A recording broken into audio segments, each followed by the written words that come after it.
নাটোর সদর বাগাতিপাড়া ও বড়াইগ্রাম উপজেলার প্রধান নদী বড়াল ও নারদ। ৮০-র দশকে আটঘরিয়া এলাকায় স্লুইস গেট স্থাপনের পর পানিশূন্য হয়ে পড়ে নদী দুটি। বর্ষাকালেও পানি নেই নদীতে। এতে একদিকে কর্ম হারিয়েছেন মৎস্যজীবীরা, অন্যদিকে সেচ থেকে বঞ্চিত হচ্ছেন কৃষক।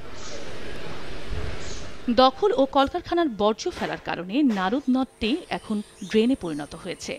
সুইচ গেটের উজান পানি আছে, কিন্তু সুইচ গেটের ভাটো কোনো পানি নাই। নদী আগে ছিল যত গভীরতা, এখন তার মানে 4 ভাগের 1 ভাগও নাই।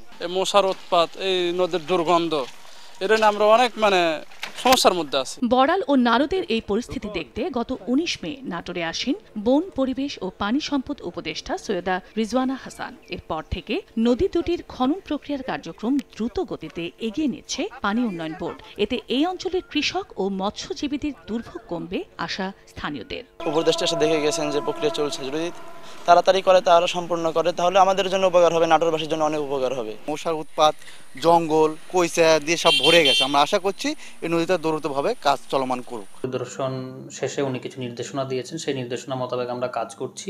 শীঘ্রই রিভাইজ ডিবি সাবমিট করব এবং আশা করছি আমরা খুব দ্রুতই কাজ শুরু করতে পারব।